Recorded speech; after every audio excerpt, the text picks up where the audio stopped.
orang, itu pun tidak cukup waktu untuk menjawab, sehingga ada daftar tunggu sampai 1 hari. Baru guru-guru itu memperoleh jawaban. Nah, maksud pertemuan ini mungkin sudah kita identifikasi persoalan, dan nanti waktu paparan tidak terlalu lama, yang lebih banyak adalah tanya jawab kepada Bapak Ibu dari BKD yang menerima banyak pertanyaan dari guru dan belum bisa menjawab.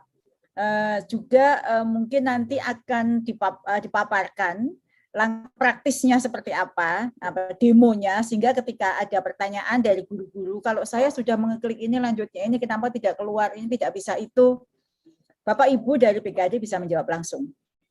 Jadi bisa lebih cepat ya daripada harus menghubungi di pusat. Itu maksud pertemuan kita hari ini. Saya menyadari karena ini yang pertama kali ya, seleksi ASN P3K ini baru pertama kali dengan jumlah yang sangat besar. Ini pasti menemui berbagai macam kesulitan, dan kesulitan ini sebenarnya dikarenakan sebagian besar yang saya terima pertanyaan itu terkait dengan mereka memang belum membaca betul tabel linearitas. Misalnya saya dari prodi ini bisa mengambil bisakah mengambil mapel ini, itu artinya sebenarnya semua informasi itu sudah ada di laman, baik di lamannya BKN maupun di lamannya guru-p3k.kemdikbud.go.id. Atau berbagai aturan, prosedur, proses itu semuanya sebenarnya ada, tapi memang banyak guru yang belum bisa mengakses. Atau bahkan mungkin sudah dijawab oleh helpdesk kami, tetapi memang sistemnya adalah harus masuk ke notifikasi ke email, belum membuka email. Sehingga memang berbagai persoalan teknis dihadapi oleh guru. Tentu kami sangat ingin kita semua ini bisa melayani kebutuhan guru itu dengan semaksimal mungkin. Karena kita tahu bahwa seleksi ini sangat ditunggu-tunggu oleh guru itu. Sebelumnya mereka sudah mengajukan berbagai afirmasi dan sudah diketok afirmasinya seperti yang sekarang kita sudah berikan. Namun ketika mereka sudah mau mengakses ada kesulitan. Sebenarnya kesulitan itu karena kepanikan ya, kepanikan mereka. Aduh, nanti kalau saya nggak bisa, langsung saya nggak bisa ikut ujian bagaimana. Sebenarnya lebih kepada kepanikan Bapak Ibu guru itu. Jika mereka menelusur lagi langkah demi langkah, sebenarnya tidak sesulit ketika dijelaskan baik oleh Pak Andika, mungkin oleh saya atau Pak Nugroho atau yang lain atau oleh teman-teman di helpdesk, itu bisa memahami. Itu Bapak Ibu kira-kira maksud dari pertemuan 2 hari ini, 2 jam ini ke depan, dan kita bagi dalam 2 region kegiatan ini supaya memberi kesempatan yang luas pada Bapak Ibu jika ada pertanyaan-pertanyaan teknis yang bisa dijawab. Namun demikian, mungkin per tanggal kemarin, tanggal 13 Juli, pelamar yang sudah mengisi rincian di SSC ASN PKN itu sudah mencapai 482.000 lebih. Sedangkan yang sudah melakukan daftaran submit hingga final, resume itu sudah mencapai 432 lebih. Artinya mereka sebenarnya kalau kita lihat data ini, sudah lebih dari 400.000. Artinya sebenarnya tidak kalau kita menerima informasi itu sepertinya itu semua orang guru tidak bisa mengakses seperti itu. Jadi itu membuat para pejabat itu ya agak khawatir juga jika memang ini nanti menjadi masalah. Ternyata kalau dari data terbaru per tanggal 13 Juli tadi pagi, karena saya minta informasinya ke Pak Nugroho, itu sudah ya mensubmit bahkan sampai resume itu sudah 432.000. Alhamdulillah.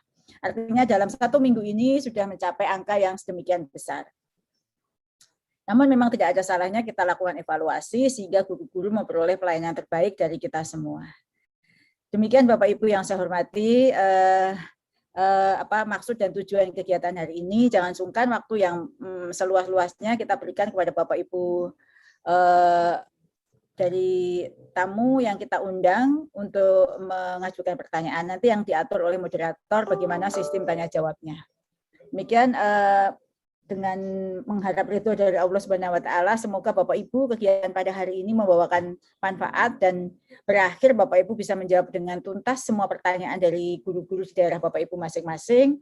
Maka rapat koordinasi kegiatan pendaftaran seleksi ASN guru P3K secara resmi dibuka. Dipersilahkan, waktu saya kembalikan kepada Mas Nugroho. Assalamualaikum warahmatullahi wabarakatuh. Waalaikumsalam warahmatullahi wabarakatuh.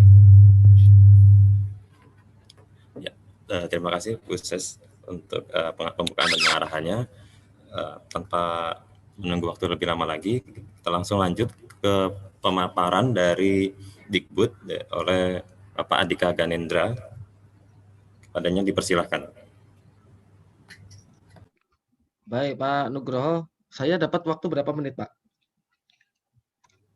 Sekitar 15 menit. Baik, baik.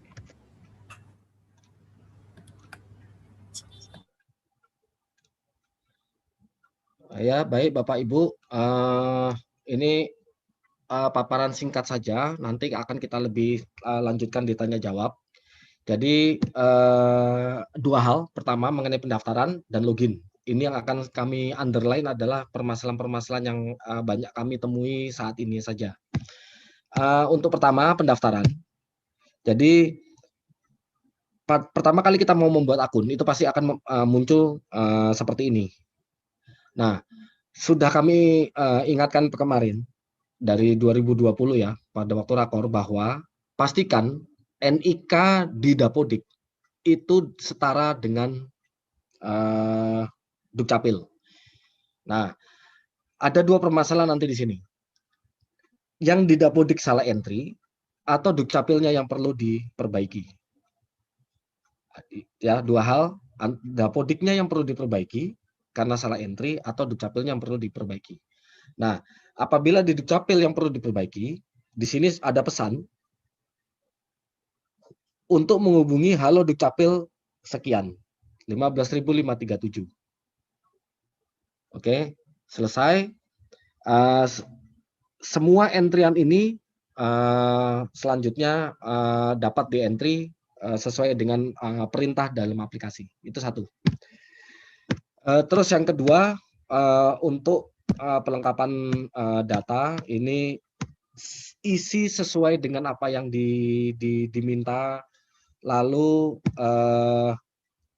jangan lupakan password, pertanyaan pengaman dan segala macamnya karena ini akan diminta di belakang dari aplikasi. Sudah. Selanjutnya ini juga masih pelengkapan data. Ini saya yakin mungkin guru sudah pada banyak melewati step ini ya. Ini juga masih pengecekan ulang. Mohon dicek kembali, pastikan data sudah terisi benar. Tidak bisa perbaikan untuk mengulang kembali pada tahapan ini. Ini yang perlu diperhatikan. Ini sudah ada beberapa pertanyaan juga sudah keluar, namun gimana jika salah? Nah, ini akan repot sekali nih akhirnya. Resume ini tolong diperhatikan. Selanjutnya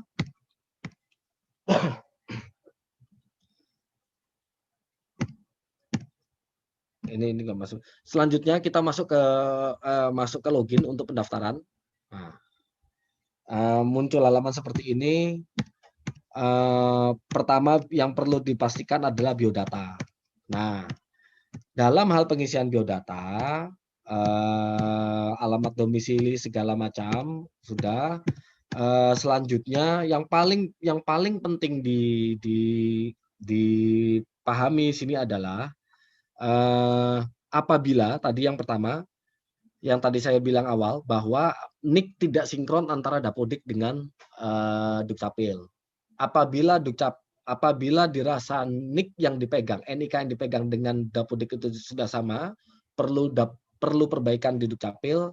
Tadi sudah di paparan di awal, hubungi halo Dukcapil 15.000 sekian itu. Nah, namun bagaimana jika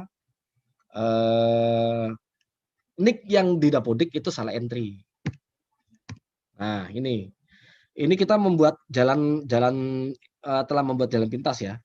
Jadi yang pertama tetap Bapak Ibu guru tetap harus memperbaiki NIK-nya melalui Verval PTK, aplikasi Verval PTK. Ini pastinya teman Bapak Ibu dari Dinas Pendidikan ini sudah familiar ya. Perbaiki data NIK melalui Verval PTK. Setelah itu biasanya kan tunggu sinkron untuk Dapodik. Nah, ini tidak perlu lagi tunggu sinkron. Setelah perbaikan di Verval PTK, langsung ke aplikasi info GTK yang ada yang dimiliki masing-masing guru. Di pojok kiri di bawah ini, langsung klik untuk update NIK. sebagaimana yang tertera di Dukcapil. Ini kalau ini tadi langkah untuk kalau seandainya Dapodik yang salah ya. Kalau seandainya ada entry salah di Dapodik gitu. Tadi kalau Dukcapil hubungi Halo Dukcapil, kalau seandainya Dapodik berarti perbaiki di aplikasi Verval PTK. Setelah itu biasanya kan tunggu approve. Ini tidak lalu langsung masuk ke info GTK, perbaiki nick-nya pada tombol bawah ini. Nah, setelah sinkron, lakukan pendaftaran. Ini kami buat untuk jembatan ya, shortcut untuk perbaikan nick yang terjadi salah di Dapodik. Oke, untuk selanjutnya memilih jenis. Untuk selanjutnya ya ini guru dapat langsung memilih jurusan ya, jurusan. Namun yang perlu diperhatikan, kembali lagi lihat kondisi verval ijazahnya. Yang paling sering kami temui, ini masih banyak guru yang memverval ijazahnya jenjang S2, S3. Yang perlu dipahami untuk formasi guru P3K saat ini adalah jabatan guru pertama ya, jabatan guru pertama. Artinya yang diminta adalah ijazah S1. Seandainya dia sudah S2, S3, silakan verval ijazah S1-nya. Nah, bagaimana status verval? Bagaimana jika saya belum verval? Gitu kan? Harusnya kan kemarin-kemarin kita sudah melakukan verval kan. Namun bagaimana jika saya sudah harus mendaftar di aplikasi SSC ASN, namun kita belum melakukan verval? Nah, ini bisa langsung ke info GTK dengan dua cara. Pertama, kita cari datanya, kita cari data kita ke database yang ada di Dikti. Ini kita cukup memasukkan nama perguruan tinggi kuliah kita di mana, prodi kita apa, nomor mahasiswa kita berapa. Seandainya ketemu, maka akan terlihat kolom seperti ini. Berarti kalau kolom seperti ini sudah muncul, itu berarti data kita sudah ada dalam database. Tinggal approve, oke, maka secara otomatis data ijazah S1 kita sudah terverval. Selanjutnya, bagaimana jika kita tidak menemukan data kita dalam database? Itu kita gunakan metode manual. Jadi kita masukkan ke dalam kita masukkan nama universitas kita, prodi, NIM. Seandainya tidak ditemukan, kita bisa unggah dokumen. Begitu unggah dokumen, kita lampirkan ijazah kita, maka verval akan dilakukan dengan proses terpusat. Nah, bedanya apa? Apabila data kita ketemu secara otomatis dengan cara satu tadi, tanpa perlu melampirkan ijazah, itu verifikasi real time online langsung. Nah, seandainya kita melampirkan ijazah, itu berarti masih butuh waktu sekitar 1 atau 2 hari untuk pusat melakukan verifikasi. Tapi mudah-mudahan ini 1 hari kalau cuma verval ijazah.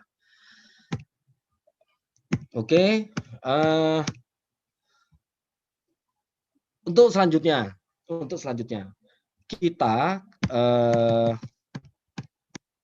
kemarin ada prioritas terhadap guru-guru yang sudah menjadi warga lokal di sekolah tersebut. Jadi misalnya ada guru bahasa Inggris, misalnya contoh guru bahasa Inggris mengajar di SMP 1 dan SMP 1 ternyata membuka formasi bahasa Inggris. Oke, dan guru itu sudah melakukan verval. Sudah terbukti bahwa dia memiliki linearitas bahasa Inggris yang linear, entah dari kualifikasinya atau dari sertifikasinya. Nah, cuman karena guru bersertifikat di sekolah negeri itu masih sedikit jumlahnya, maka linearitas itu lebih banyak dilakukan berdasarkan verval aplikasi ijazah S1. Nah, apabila dia sudah verval dan sudah dipastikan dia memang linear dengan bahasa Inggris, atau di sini contohnya untuk matematika, maka pemilihan formasi itu menjadi disable. Di sini abu-abu warnanya. Dia tidak memilih formasi lain. Dia tinggal cukup next saja, lanjutkan, secara otomatis dia akan mengisi di tempat di mana dia mengajar. Itu pertama. Terus yang kedua, apabila formasi di sekolahnya itu tidak ada, atau formasi sebetulnya ada, namun dia tidak terdeteksi linier pada formasi di sekolah tersebut, maka pemilihan jurusan formasi itu menjadi enable atau dapat dipilih. Tidak berwarna abu-abu. Di sini dia bisa memilih dia mau mendaftar ke jurusan apa. Yang tertera di sini itu nanti yang sudah disesuaikan dengan linearitasnya. Jadi sekolah mana yang membuka sesuai dengan linearitasnya dia, dengan formasinya dia, maka akan muncul di list ini. Jadi ini ada beberapa juga pertanyaan ke kami. Bagaimana guru bertanya, bagaimana saya tahu bahwa di situ sudah ada warga lokal? Seandainya di sini tertera ada pilihan, dia bisa memilih, berarti dia diperbolehkan untuk memilih formasi tersebut. Jika tidak, maka formasinya tidak akan keluar. Jika tidak, formasi tidak akan keluar. Selanjutnya,